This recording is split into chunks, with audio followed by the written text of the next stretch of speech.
Olá, meus amigos e minhas amigas. Dos diversos assuntos do vídeo de hoje, iniciamos falando sobre o novo status que as operações com drones ganham na Ucrânia. Kiev acaba de nomear um comandante específico para suas forças de drones. E isso deixa clara a importância dessa tecnologia na guerra moderna, principalmente no caso ucraniano, diante da disparidade de projeção de poder convencional. O Estado-Maior das Forças Armadas Ucranianas anunciou que Vadim Sukharevich, seu vice-comandante, foi designado para liderar essa nova força especializada por ordem do ministro de Defesa Rustem Umerov.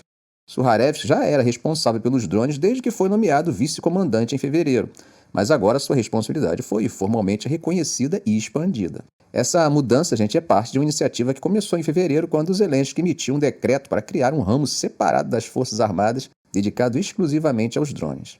Zelensky prometeu que a Ucrânia produziria 1 milhão de drones próprios ao longo de 2024. Recentemente, o comandante militar Oleksandr Syrskyi se reuniu com as unidades de drones e reconheceu publicamente o valor dessas inovações tecnológicas. Enquanto isso, depois da autorização dos Estados Unidos para que suas armas atinjam até 16% do território russo, Moscou anunciou hoje que suas tropas iniciaram a segunda fase dos exercícios para praticar o uso de armas nucleares táticas, dessa vez em parceria com as tropas bielorrussas. Moscou justifica essa medida como uma resposta às ameaças que, segundo eles, vêm das potências ocidentais. De acordo com o Kremlin, os Estados Unidos e seus aliados europeus estão levando o mundo à beira de uma confrontação nuclear, ao fornecer bilhões de dólares em armamento à Ucrânia, muitos dos quais são utilizados contra o território da Rússia. No mês passado, a Rússia ligou esses exercícios nucleares a declarações provocativas de alguns oficiais ocidentais. Na primeira fase dos exercícios, as tropas russas treinaram o armamento e desdobramento de mísseis Iskander, enquanto a Força Aérea treinou com mísseis hipersônicos Kinzhal. Agora, na segunda fase anunciada hoje, as unidades russas e bielorrussas estão realizando treinamentos conjuntos para o uso de armas nucleares não estratégicas. Segundo o Ministério da Defesa russo, esses treinamentos são essenciais diante da crescente tensão no continente europeu. Segundo Dmitry Peskov, exacerbada pelas ações hostis das capitais ocidentais, especialmente Washington. Veja o que ele disse. Portanto, é claro que tais exercícios e a manutenção da prontidão de combate são muito importantes para nós. Nas imagens divulgadas, vemos um sistema de mísseis Iskander sendo levado a campo e mísseis sendo elevados. Também são mostrados interceptores supersônicos MiG-31 carregando mísseis Kinzhal e bombardeiros Tupolev Tu-22M3 em ação.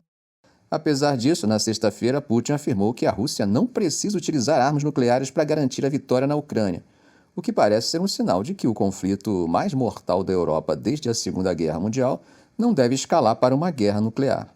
No entanto, ele também deixou claro que não descarta mudanças na doutrina nuclear da Rússia. Os riscos nucleares são uma preocupação constante.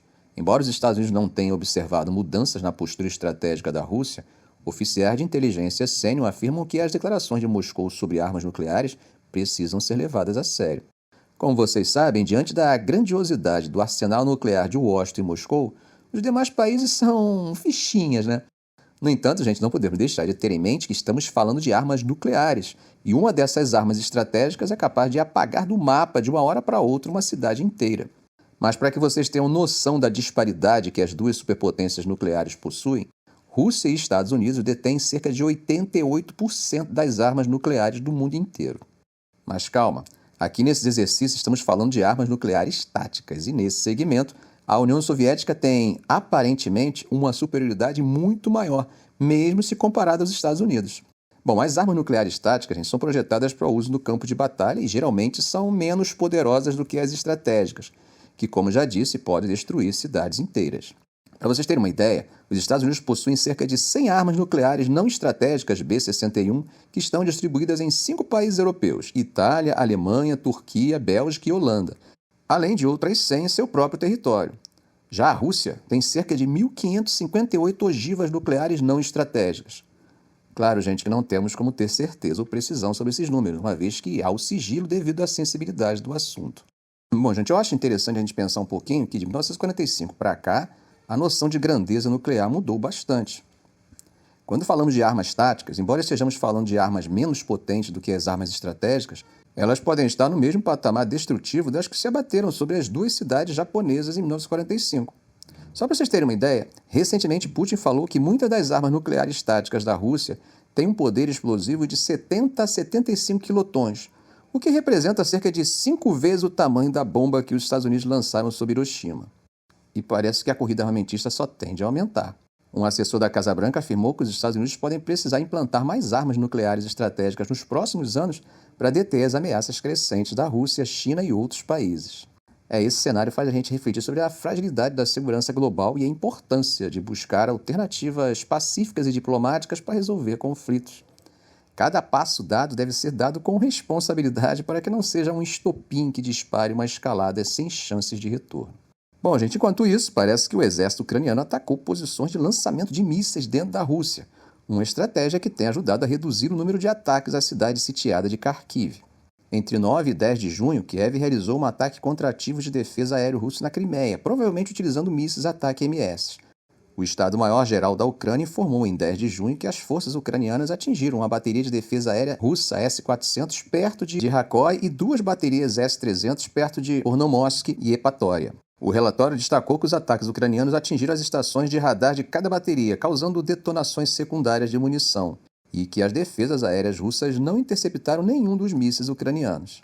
Astra, um veículo de oposição russo, relatou que as forças ucranianas lançaram pelo menos 10 mísseis ataque-MS, cada um direcionado a uma instalação de defesa aérea da 31ª Divisão de Defesa Aérea Russa. Blogueiros russos afirmaram que as defesas aéreas russas interceptaram vários mísseis ucranianos durante a noite, mas não relataram que algum dos mísseis tenham atingido seus alvos. E até o momento em que gravei esse vídeo, o Ministério da Defesa russo não havia comentado sobre os ataques. Bom, gente, eu não canso de falar que, independente de quais sejam os locais das forças envolvidas em uma guerra, quando essa começa, a primeira vítima é a verdade. Logo, qualquer informação dada por qualquer um dos lados do conflito, esteja ele acontecendo na Europa, na Ásia, no Oriente Médio, desde que não sejam confirmadas pelos dois contendentes ou verificadas de forma independente, deve ser recebida com cautela. Após a aprovação do presidente americano Joe Biden para que se usasse armas americanas em alvos dentro da Rússia, houve uma relativa diminuição dos ataques russos ao território de Kharkiv.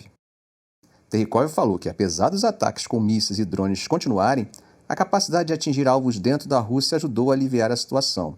Segundo ele, Kharkiv vem experimentando um período de relativa calma. Em suas palavras, não houve grandes ataques como, por exemplo, em maio. Esse comentário foi feito durante uma entrevista em Berlim, onde Terikov está participando de uma conferência para incentivar o apoio europeu e investimentos na Ucrânia. Ele falou também que cerca de 11.500 pessoas chegaram a Kharkiv vindas de regiões bombardeadas ativamente. Terikov também enfatizou a necessidade urgente de defesas aéreas ocidentais para proteger Kharkiv.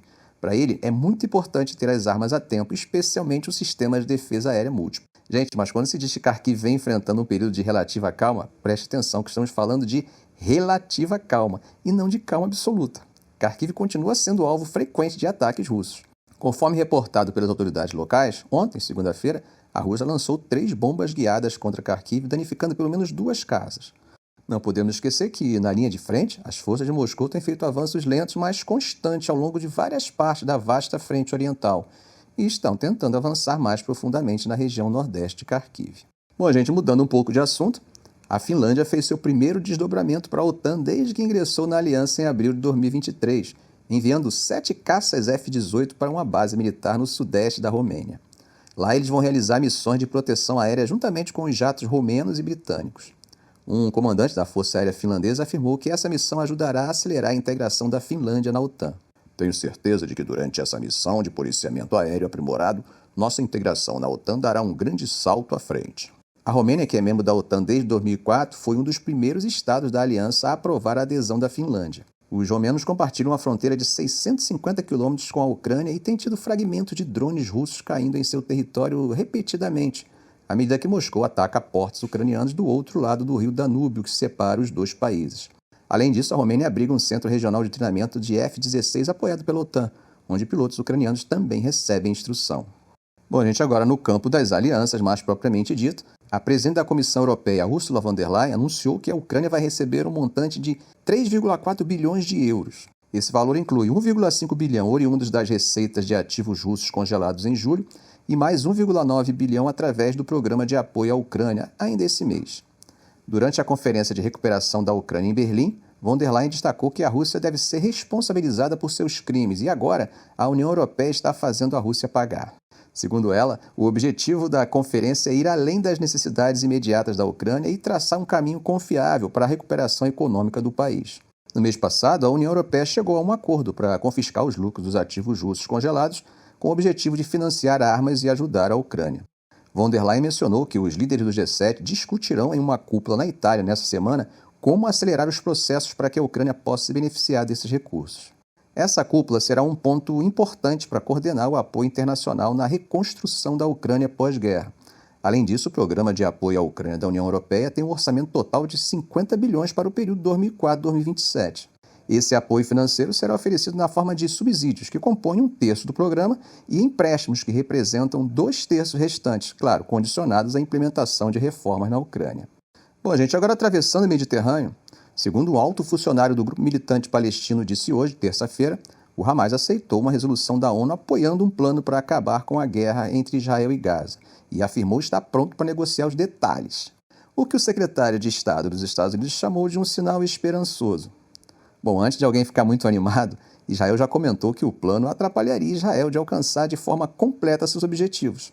Embora os dois lados tenham feito comentários, mediadores do Catar e do Egito ainda não receberam respostas formais do Hamas ou de Israel à proposta de trégua apoiada pela ONU.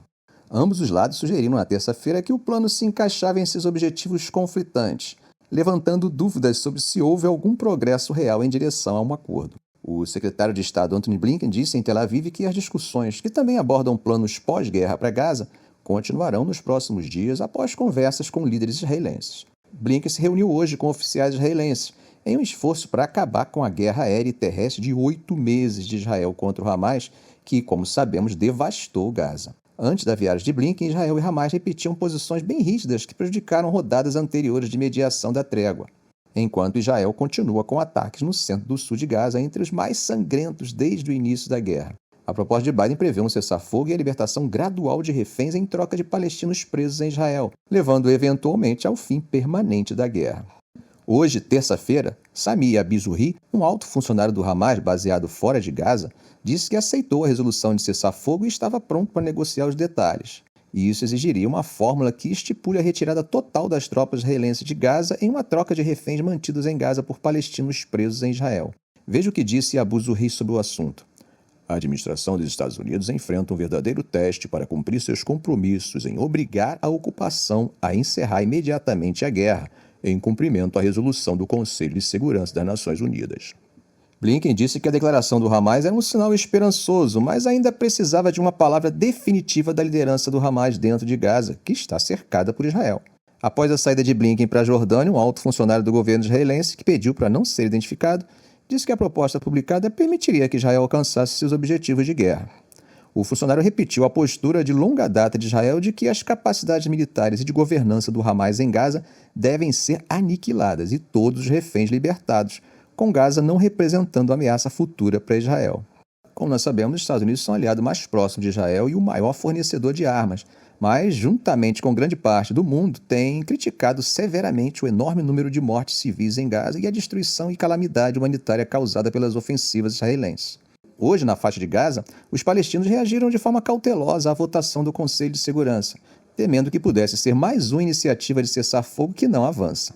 Blinken afirmou que suas conversas também abordaram planos para o dia seguinte em Gaza, incluindo segurança, governança e reconstrução do enclave.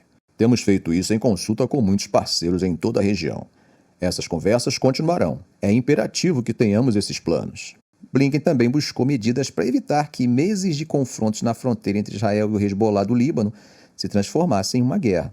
Na segunda-feira, Blinken teve conversas no Cairo com o presidente Abdel Fattah al-Sisi do Egito, um mediador-chave na guerra, antes de seguir para Israel, onde se encontrou com o primeiro-ministro Benjamin Netanyahu e o ministro da Defesa Yoav Gallant. As consultas de Blinken em Israel hoje incluíram o ex-chefe militar centrista Benny Gantz, que renunciou ao gabinete de guerra de Israel no domingo, devido ao que ele disse ser a falha de Netanyahu em delinear um plano para encerrar o conflito.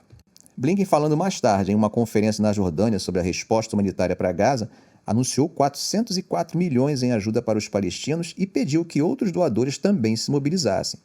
O presidente egípcio, Abdel Fattah al-Sisi, disse na reunião do Mar Negro que as nações devem forçar Israel a parar de usar a fome como arma e remover os obstáculos à distribuição de ajuda humanitária em Gaza. Bom, os combates continuaram sem muita trégua hoje, enquanto as forças israelenses intensificaram os ataques na cidade sulista de Rafah, na fronteira com o Egito, um dia após 4 soldados serem mortos por uma explosão em uma casa-armadilha reivindicada pelo Hamas. Como falamos aqui no canal em um dos nossos vídeos, forças israelenses resgataram 4 reféns mantidos pelo Hamas em uma incursão de comando em um campo de refugiados urbano lotado no centro de Gaza no sábado. Mas durante essa operação, 274 palestinos foram mortos por forte poder de fogo israelense, e isso segundo a autoridade de saúde de Gaza. Ficamos por aqui. Se esse vídeo foi útil a você, faça um comentário, compartilhe em suas redes sociais, dê um like. E é claro, se ainda não for inscrito, inscreva-se no canal e ative o sininho. Ok, gente? Um grande abraço do professor Arão Alves.